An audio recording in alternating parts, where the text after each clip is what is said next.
Guys, welcome to my channel. स्वागत है आपका मेरे चैनल पे। मैं हरप्रीत पटेल बात करूंगा आपसे इस वीडियो में बहुत ही महत्वपूर्ण टॉपिक के बारे में, जिसका नाम है सीखने के नियम। ये ऐसे नियम है जो एग्जाम में काफी बार पूछे गए हैं और आने वाले एग्जाम में भी पूछे जाएंगे।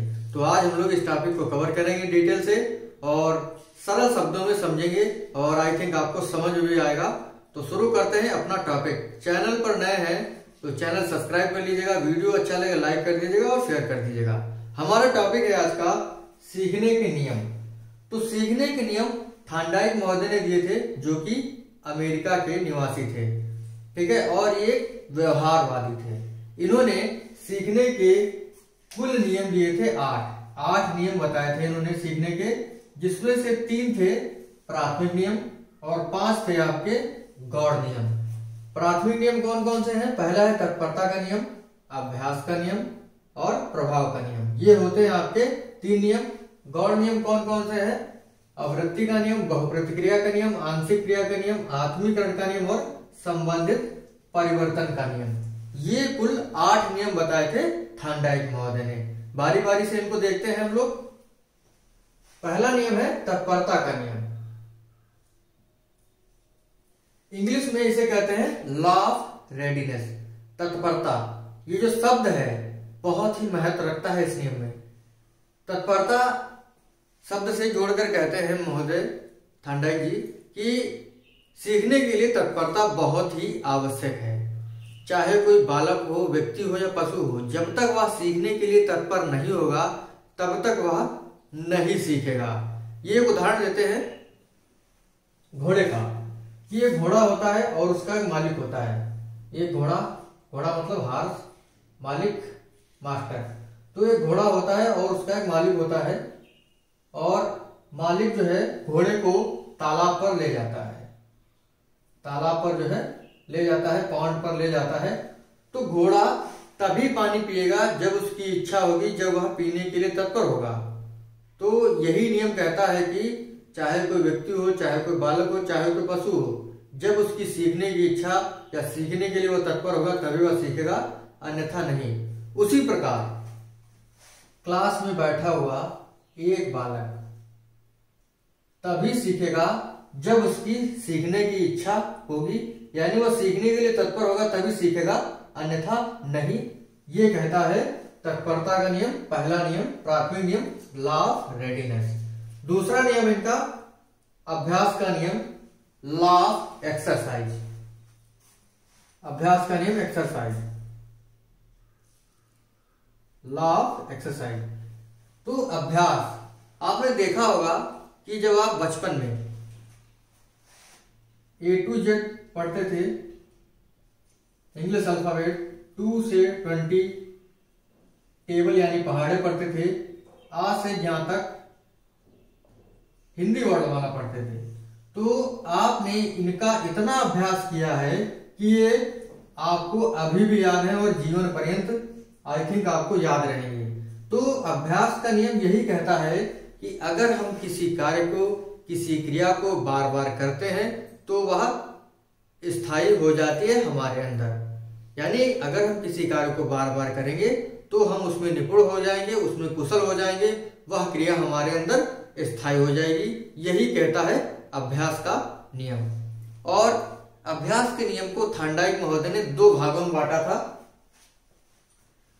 पहला बताया था इन्होंने उपयोग का नियम, यानी अभ्यास के नियम को 2 भाग में बांटा। पहला प्रकार बताया उपयोग का नियम, दूसरा बताया अनुपयोग का नियम।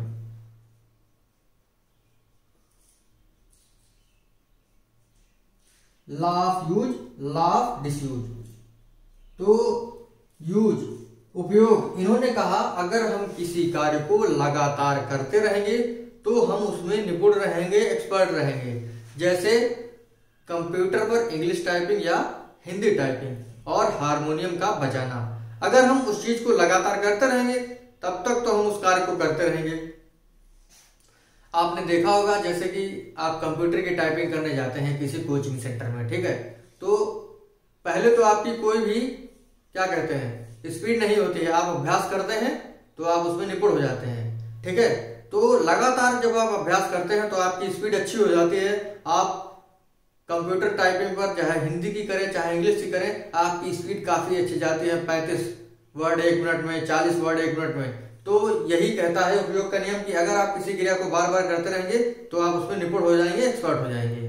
दूसरा इन्होंने भाग बताया अनुपयोग का नियम, लॉ ऑफ डिसयूज, यानी अगर आप किसी क्रिया को करना छोड़ देंगे तो आप उसमें निपुणता खो देंगे।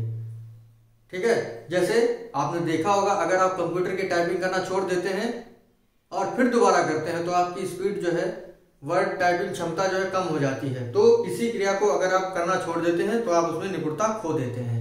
तो यही कहता है आपका दूसरा नियम, जो कि अभ्यास के नियम का भाग है, अनुपयोग का नियम। आई थिंक आपको ये दो नियम, प्राथमिक नियम समझ में आ गए होंगे। तीसरा नियम इनका प्रभाव का नियम, law of effect. Law of effect ये काफी महत्वपूर्ण है आपके लिए नियम, प्रभाव का नियम जो है। देखिए थॉर्नडाइक महोदय ने जो हमारा प्रभाव का नियम है, लॉ ऑफ इफेक्ट, इसे दंड एवं पुरस्कार का नियम भी कहा है। दंड एवं पुरस्कार का नियम, संतोष और असंतोष का नियम,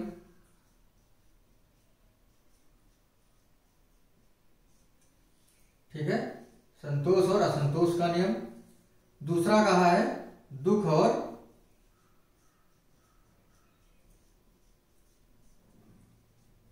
सुख का नियम। तो थॉर्नडाइक महोदय कहते हैं कि प्रभाव का नियम दंड एवं पुरस्कार का नियम, संतोष और असंतोष का नियम, दुख और सुख का नियम भी है। कैसे है ये? इस नियम में कहते हैं कि अगर किसी कार्य को करने के लिए हमें दंड मिलता है, असंतोष प्राप्त होता है, दुख प्राप्त होता है, तो हम उस कार्य को नहीं करेंगे। मान लीजिए आपको पता है कि चोरी करना पाप है, चोरी करना क्या है? पाप है, और चोरी करने से आपको दंड मिलेगा, असंतोष नहीं, मतलब आपके अंदर असंतोष विद्यमान हो जाएगा, आप दुखी होंगे कि मैंने चोरी भैया क्यों कर ली। तो चोरी करना क्या है?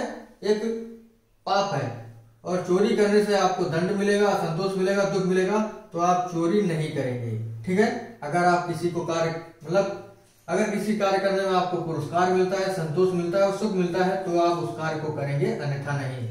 तो यही नियम कहता है कि जिस कार्य को करने में हमें संतोष मिलेगा हम उस कार्य को करेंगे, अन्यथा नहीं।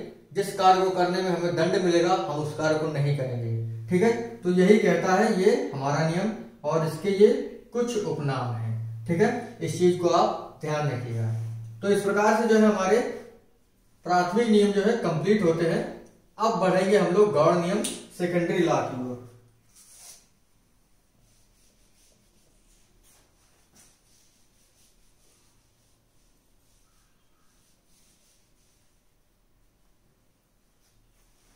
अभी मैं आपसे प्रश्न भी पूछूंगा, समझ में आ जाएगा कि आपने मेरे वीडियो से कितना सीखा। देखिए पहला नियम है हमारा अभिवृत्ति का नियम, लॉ ऑफ डिस्पोजिशन।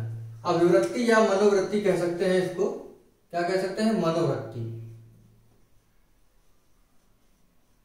मन की वृत्ति, मन की गति। यानी अगर हमारा मन कहेगा कि हम इस कार्य को सीख लें तो हम उस कार्य को करेंगे, अन्यथा नहीं। समझिए आप, जैसे आप लोग अपने घर में तो रहते ही हैं, कोई कोई रूम लेके बाहर रहते हैं जो पढ़ने वाले लोग हैं, तो अगर उनका मन सुबह उठ के पढ़ने का है, रीडिंग करने का है, तो वो पढ़ेंगे, अन्यथा नहीं। यानी आपका मन जो है वो कहेगा कि भैया आज हम जो है करंट अफेयर पढ़ेंगे, ठीक है, या सीडीपी पढ़ेंगे, तो आप पढ़ेंगे, अन्यथा नहीं। तो अभिवृत्ति का नियम यही कहता है कि हमारी मन की इच्छा होगी तभी हम उस कार्य को सीखेंगे, अन्यथा नहीं। तो ये होता है लॉ ऑफ डिस्पोजिशन, अभिवृत्ति का नियम। दूसरा नियम है इनका बहुप्रतिक्रिया का नियम। बहुप्रतिक्रिया यानी बहुत सी क्रियाएं, लॉ ऑफ मल्टीपल रिस्पॉन्स। यानी जब कोई नया कार्य होता है, नया कार्य हम सीखने जाते हैं, तो उस कार्य को सीखने के लिए हम बार बार बहुत सी प्रतिक्रियाएं करते हैं और बहुत सी प्रतिक्रियाएं करके हम उस नियम को सीख लेते हैं। तो बहुत सी प्रतिक्रियाएं करके भी बालक सीखता है, यही नियम बताता है। तीसरा नियम हमारा आंशिक क्रिया का नियम, law of partial activity. Partial activity यानी चाहे कोई कार्य हो, चाहे कोई पाठ्य वस्तु हो, अगर वह कठिन होती है तो हम उसको तोड़ तोड़ कर याद कर लेते हैं, तोड़ तोड़ कर सीख लेते हैं। उसी प्रकार हम बालक को क्लास में बैठा हुआ है, चाहे हिंदी की किताब हो चाहे गणित की किताब हो, अगर उसको समझ में नहीं आ रहा है तो हम उसे तोड़ तोड़ कर याद कर लेते हैं या तोड़ तोड़ कर हम उसको सिखा देते हैं। जैसे आपने देखा होगा जब आप क्लास 8 में होंगे, 9th में होंगे या 10th में होंगे, आपने पोइट्री यानी पोएम पढ़ी होगी। तो बहुत सारी बड़ी बड़ी पोएम होती हैं, 30-30, 40-40 लाइन की पोएम होती है। कोई कोई मतलब इंटर में इतनी बड़ी बड़ी थी, लेकिन कहें तो क्लास 9th-8 में 12 से 15 या 20 लाइन की पोएम होती थी। तो हम लोगों को कहा जाता था कि 8 लाइन की कविता आप लोग याद करके लाइएगा। तो हमको एक बार में तो 8 लाइन की कविता याद नहीं होती थी। हम क्या करते थे, वो लाइनों को तोड़ तोड़ के पहले एक लाइन याद की, फिर 2, फिर 3, फिर 4, फिर 5, फिर 6। तो इस तरीके से उस कविता को जो हमें याद करने के लिए दी जाती थी तोड़ तोड़ कर याद कर लेते थे। तो आंशिक क्रिया का नियम यही कहता है कि अगर कोई कठिन कार्य है तो हम उसको अंशों में तोड़ करके सीख सकते हैं और दूसरों को सिखा सकते हैं। यह है आंशिक क्रिया का नियम। चौथा नियम है आत्मीकरण का नियम यानी law of assimilation. Law of assimilation यानी ये नियम ये बताता है कि कोई भी बच्चा अगर किसी कार्य को सीखता है, किसी ज्ञान को सीखता है, तो उस ज्ञान को अगर दैनिक जीवन या व्यवहारिक जीवन में उपयोग करने लगे तो वो होता है आत्मसातकरण, आत्मीकरण करना। जैसे कोई बालक है, ठीक है, और वो विद्यालय में गिनतियां सीखता है, ठीक है, नंबर सीखता है, हिंदी पढ़ना सीखता है, इंग्लिश पढ़ना सीखता है, ठीक है। और मान लीजिए आपका बच्चा है या आपका भाई है या आपका भतीजा है छोटा, आपने देखा कि वो स्कूल से जो है पढ़ करके आ रहा है और रास्ते में आ रहा है तो उसने देखा कोई नंबर लिखा हुआ है गणित के अंकों में तो उसने पढ़ दिया, इंग्लिश में लिखा हुआ है तो उसने पढ़ दिया, हिंदी में लिखा हुआ है तो उसने पढ़ दिया। तो इसका मतलब क्या है कि उसने जो भी ज्ञान सीखा उसका व्यवहारिक जीवन में उसने उपयोग करना सीख लिया। तो व्यवहारिक जीवन में सीखे गए ज्ञान का उपयोग करना होता है आत्मीकरण, एसिमिलेशन। तो यही होता है आपका आत्मीकरण का नियम। पांचवा नियम है हमारा, लास्ट नियम है, वेरी वेरी इंपॉर्टेंट है आपके लिए, एकदम ध्यान से देखिएगा।